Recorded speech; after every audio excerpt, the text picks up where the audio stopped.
దీన్ని తట్టుకునేది డబ్బుకు లొంగలేదు, దెబ్బలకి భయపడలేదు, చెట్టు చివరికి అన్నానికి కూడా ఛార్జింగ్ అవటం లేదు. అదే కదండి నా బాధ. నీ డిక్షనరీ ప్రకారం శీలం లేని ప్లాన్ ఒకటి చెప్పమంటావా? చెప్పన్నా. అటువంటి గట్టి పిండాన్ని తట్టుకోవాలంటే ఒక్కటే మార్గం. చెప్పండి. అవినీతి అనే అస్త్రంతో వాడిని దెబ్బ కొట్టడం. అబ్బా ఈ అమ్మ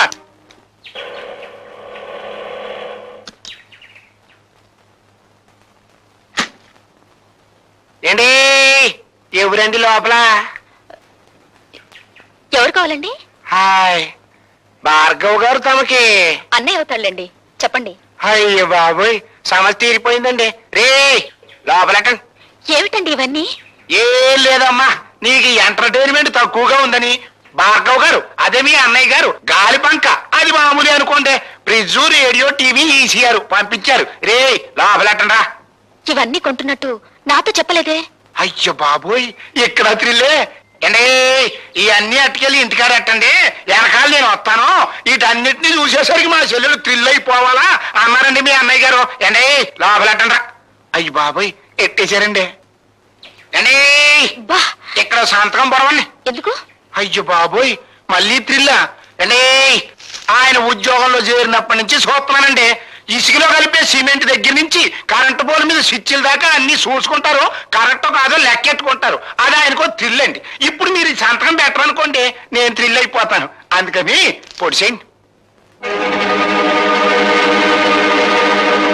అమ్మయ్యా, ఇప్పుడు థ్రిల్ లేదండి. రే రండిరా. అయ్యో రా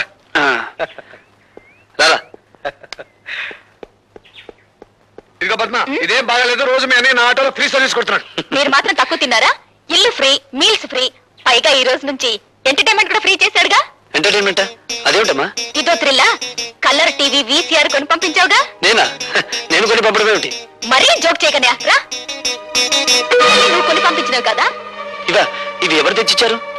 ఆయన ఎవరో పేరు కనుక్కోలేదు, నీ పేరు చెప్పి ఇవన్నీ తీసుకోమంటే తీసుకున్నాను. బుద్ధి లేదు, ఎవరో ఏదో తీసుకోమని తీసుకోవడమే. శంకరం, ఏదో మోసం జరిగిపోయింది. ఇది ఆ రాజశేఖరం గారి కుట్ర. నేను తనకి లొంగడం లేదని ఆ సదానందం గారి చేత ఈ పని చేయించుంటాడు. నేను ఇప్పుడే వెళ్ళి. రండి బాబు రండి. ఈయనేనండి భార్గవ్ గారు, మీ పని కానివ్వండి. Mister Bhargava, we're from anti corruption bureau.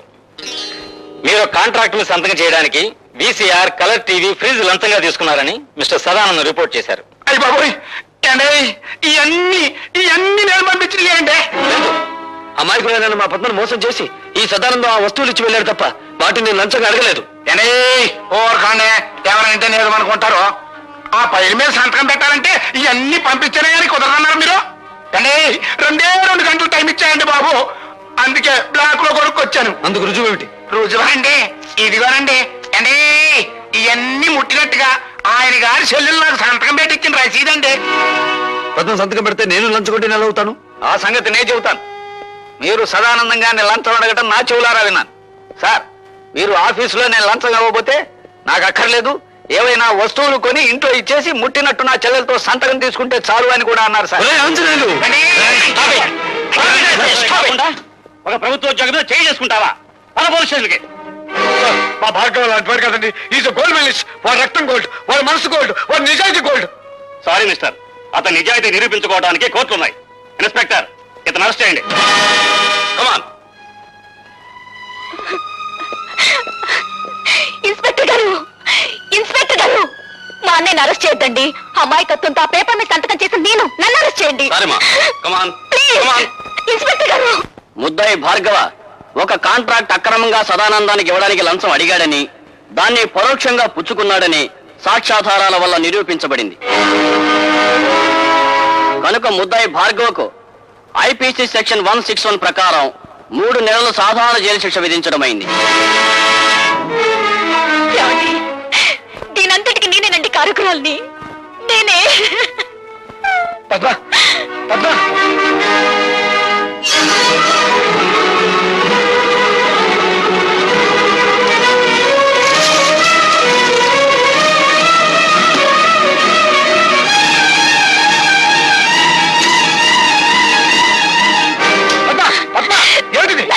నన్ను చావనివ్వండి.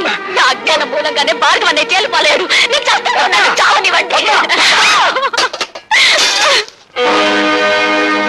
ఏమిటో నువ్వు చెప్పేది?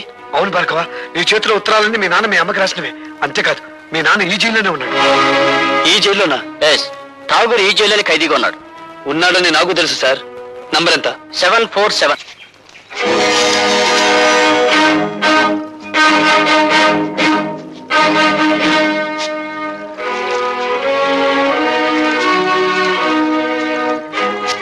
వీడి చేతికి ఉత్తరాలు ఎలా వచ్చాయా అని ఆలోచిస్తున్నావా? ఆ ఉత్తరాలు అందుకున్నావిడ నీకు భార్య, నాకు అమ్మ. అంటే నువ్వు భార్గవా నా కొడుకు అన్నమాట. నేను నీకు కొడుకునని చెప్పలేదే. ఆవిడ నాకు అమ్మ అని చెప్పాను. నేను జైలుకొచ్చాను అన్న నిందే నీ చేత నన్ను నాన్న అని పిలవనివ్వకపోతే ఇప్పుడు నువ్వు జైలుకొచ్చావు కదా బాబు. వచ్చాను. ఎందుకని? నీకు వారసుండి కనుక. అంటే నువ్వు హత్యలు చేయడంలో కాదులే, సంఖ్యలు వేయించుకోవడంలో మాత్రమే నీకు వారసుండి. నువ్వు చేసిన తప్పుడు పనికి నా తల్లి జీవితాంతం నరకయాతన అనుభవించింది. అనుక్షణం తను ఆవేదన అనుభవించిన నిన్ను పల్లెత్తు మాట అనివ్వలేదు. ఆ బాధని గుండెల్లో దాచుకుని దాన్ని మహమ్మారి జబ్బుగా మార్చుకుని చివరికి ప్రాణాలు పోగొట్టుకుంది. పార్వతి, కన్నీళ్లు పెట్టడానికి ప్రయత్నించకు. నా తల్లిని దగా చేసిన వాడి ప్రాణాలు తీసే అవకాశం వస్తుందో రాదో అని ఇన్నాళ్ళు అనుకున్నాను. వచ్చింది. నేను ఈ జైల్లో ఉండే 3 నెలల్లో ఏదో ఒక రోజు మా అమ్మ ఆత్మకు శాంతి కలిగిస్తాను. నీకు తల కొరివి పెట్టి కాదు, నీ తల నరికి. Good morning. Good morning. Good morning. Good morning. Good morning. ఏమిటి విచిత్రం? సూర్యుడు తూర్పు దిక్కులో ఉదయించాడు. నేను కాల్గేట్ పేస్తోనే పళ్ళు తోకున్నాను. అలవాటు ప్రకారం పెన్ను జారి పడాల్సిన చోటే పడింది. కానీ ఏదో మిస్సు కొట్టింది. మీరా ఇక్కడ ఇలా? ప్రతి అడ్డమైన విధవ ఏదో ఊడిపడిందని జారి పడిందని సరిగ్గా ఇక్కడే జారి పడుతున్నాడు. అందుకే సెటప్ మార్చాను. నాకు ఒళ్ళు మండిందంటే అడ్డు కూడా గట్టించి పారేస్తాను. లైలా,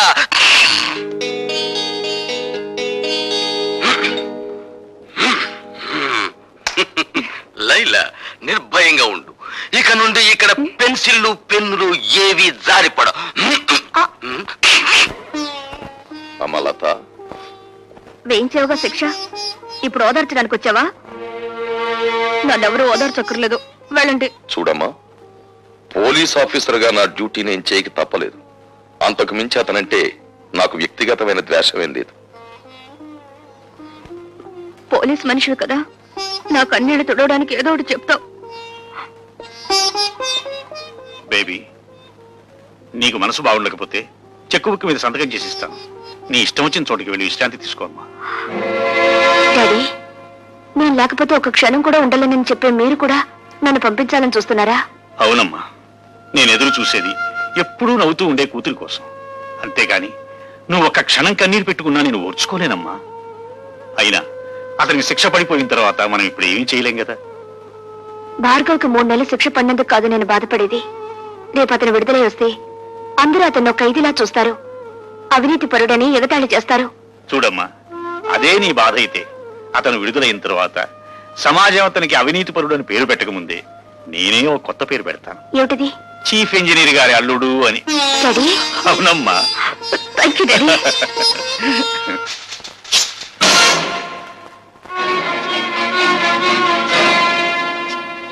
గురి తప్పిందా? చంపే బాబు, చీల్చే ఈ గుండెల్ని. పున్నామ నరకం నుంచి కాదు, ఈ కుళ్ళు సంఘం నుంచి నాకు విముక్తి ప్రసాదించు. ఆలోచిస్తున్నావా బాబు?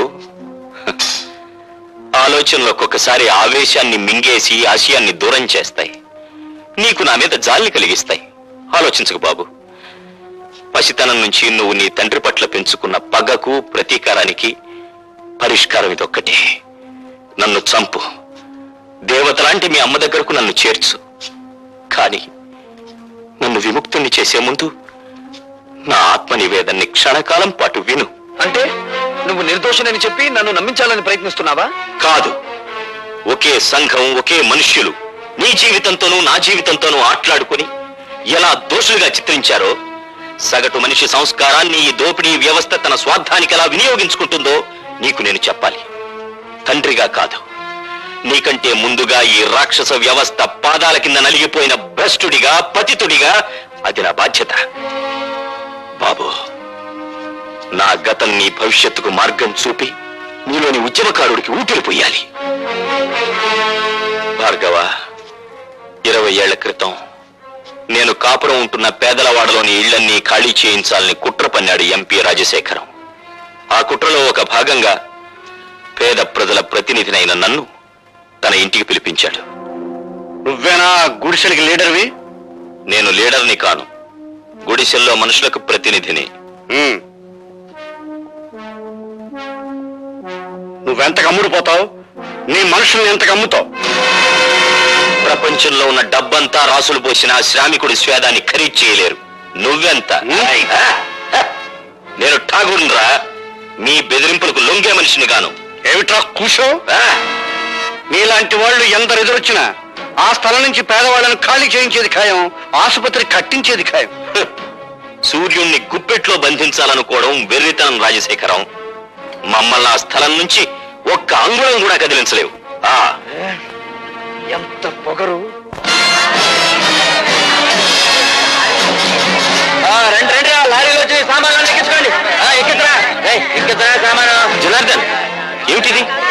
సామాన్ లారీలోకి ఎందుకు ఎక్కిస్తున్నారు? ఎందుకేటయ్యా, ఆ మహారాజు రాజశేఖరం బాబు పాక ఖాళీ చేస్తే 1000 రూపాయలు ఇస్తున్నాడు. 1000 రూపాయలు సేదా ఏంటి? ఎరా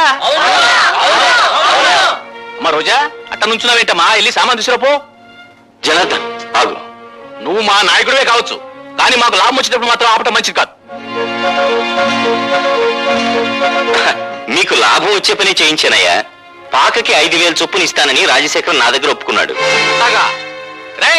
లారీలో ఎక్కించిన సామాన్ కింద దించండి. పాక 5000 ఇచ్చేంత వరకు ఎవరు ఖాళీ చేయొద్దు. ఏమండి, నిజంగానే ఆ రాజశేఖరం పాక 5000 ఇస్తానని ఒప్పుకున్నాడా? లేదు పార్వతి, నా వాళ్ళతో నేను అబద్ధం చెప్పాను. అబద్ధం చెప్పారా? అవును, డబ్బుకు లొంగిపోయి వాళ్ళు ఖాళీ చేయడానికి సిద్ధపడుతున్నారు. ఒకసారి భూమిని పెట్టుబడిదారులు ఆక్రమిస్తే తిరిగడి పేదల చేతికి రాదు. ఏమిటి? 5000 ఇస్తే కానీ పాకలు ఖాళీ చేయరా? అవును, ఇప్పుడు 50,000 ఇచ్చినా ఖాళీ చేయరు. మరి వాళ్ళతో ఎందుకలా చెప్పావు? నీ రాజకీయాన్ని దెబ్బతీయడానికి. ఇప్పుడు మళ్ళీ నువ్వు 5,000 ఇస్తాన్ని రాయబారు నడిపితే నేను 10,000 ఒప్పుకొచ్చానని చెప్తాను. దాసు,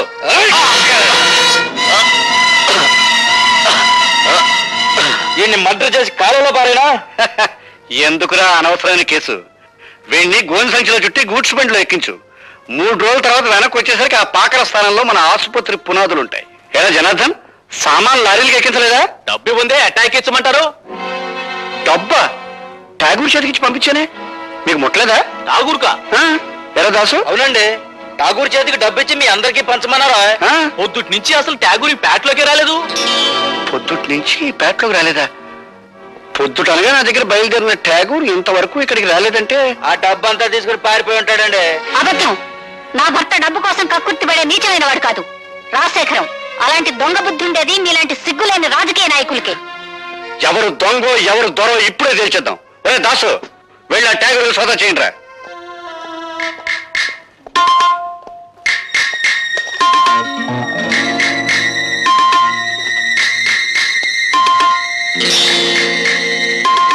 ఇదిగోనండి డబ్బు. ఏరా, ఇప్పటికైనా అర్థమైందా మీ నాయకుడి నక్క బుద్ధి? డబ్బింట్లో దాచేసి రాత్రి పెళ్ళం పిల్లలతో దాటేద్దాం అనుకున్నాడు. ఇలాంటి నాయకులు నమ్ముకుంటే మీ బతుకులు కుక్కల పాలవుతాయి. ఇదిగో జనార్దన్, ఈ డబ్బు ఇంటికి 5,000 చొప్పున నువ్వే పంచేయి. అట్లాగే బాబు. మరి దొంగ డబ్బు దాచి వాళ్ళు ఏం చేయమంటారండి? ఇంకా ఏం చేస్తారు రా, మోట ఇంటిని తాలెట్టండి, తర్వాత వీళ్ళిద్దరిని కొట్టి తరివేయండి.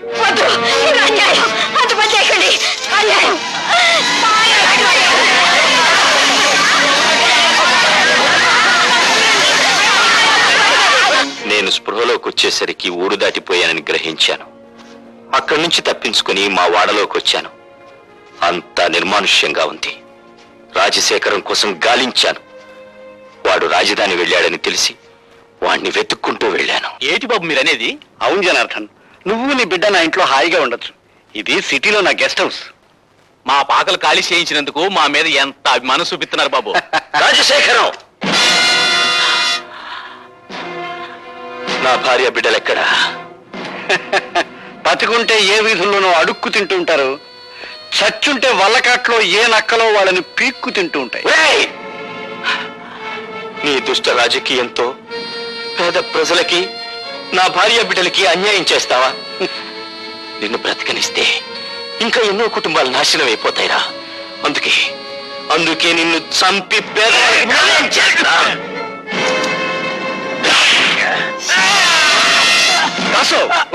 పోలీసులు ఫోన్ చేస్తాను.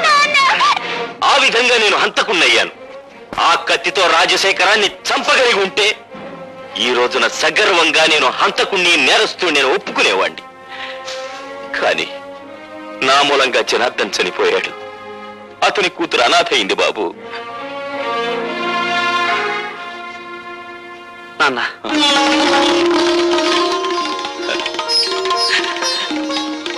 బాబు నాన్న, ఠాకూరు భార్గవ తండ్రి కొడుకులు. అంతేకాదండి, ఆ రోజా తండ్రి సాగుకు మీరెట్టా కారణమయ్యారో, ఆ ఠాగూర్ గారిని మీరెట్టా జైలుకు పంపారో కొడుకు అంతా ఎడమరి చెప్పాడండి. జైల్లో ఉన్న మనవాళ్ళు చెప్పారు. అన్ను 2 బ్యాటరీలు ఒకేసారి ఛార్జింగ్ అవుతుంది, మనం డేంజర్ లో పడకుండా చూడరు. నెగిటివ్ ని పాజిటివ్ తో కలవనివ్వను, నెగిటివ్ తోనే కలప. అర్థమైందండి. దాసు గారి దగ్గర పంచపచ్చ పలమానాలు తినే మమ్మల్ని జైలు కూడా తినిపించేటట్టు చేసావు కదా. అందుకనే నిన్ను మట్టి కనిపించాలనుకుంటున్నాం. ఏడ్చారు, మీరు మట్టి తినకుండా ఉంటే చాలు.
జనార్దన్ నా మూలంగా చనిపోయాడు.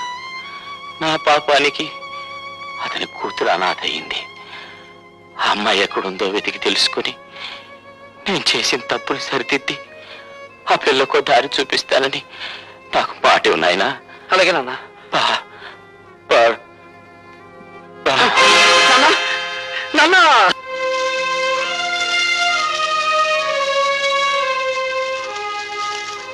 కన్నీళ్లు పెడుతున్నారా సార్? ఊరుకోటి సార్, పోలీసులు కన్నీళ్లు పెడితే ప్రజలు నవ్వుతారు. ఇదే శ్మశానంలో ఒకప్పుడు అన్యాయంగా చంపబడ్డ నా తల్లి శవానికి దాన సంస్కారాలు చేశాను. ఇప్పుడు ఇదే శ్మశానంలో దారుణంగా చంపబడ్డ నా తండ్రి చితికి నిప్పంటించాను. ఈ అన్యాయాలు ఇలా సాగిపోతూనే ఉంటాయి. అయినా మా రోదన మీకు వినిపించదు, మా ఆవేదన మీకు కనిపించదు. బట్ మిస్టర్ డీసీపీ, ఇప్పుడు కన్నీళ్లు పెడుతున్న ఈ భార్గవ జైలు బయటకు వచ్చేసరికి భార్గవ రాముడవుతాడు. 21 సార్లు క్షత్రియ సంహారం కోసం గొడ్డలిని వీరవిహారం చేయించిన పరశురాముడవుతాడు. నో మిస్టర్ భార్గవ, తల్లిని తండ్రిని పోగొట్టుకున్న నీ ఆవేదనను నేను అర్థం చేసుకోగలను. కానీ ఆవేశంలో తీవ్రమైన నిర్ణయాలు తీసుకోవద్దు. నాకు నీతులు చెప్పద్దు. అన్యాయంగా బలైపోయిన వంశానికి వారసుని నేను. అన్యాయాలు నిస్సహాయంగా చూస్తూ నిలబడే రక్షక బట్టల వంశానికి మీరు వారసులు. నాది కష్టాల వంశం, మీది కాకి బట్టల వంశం. దయచేసి నన్ను ఓదార్చడానికి ప్రయత్నించకండి.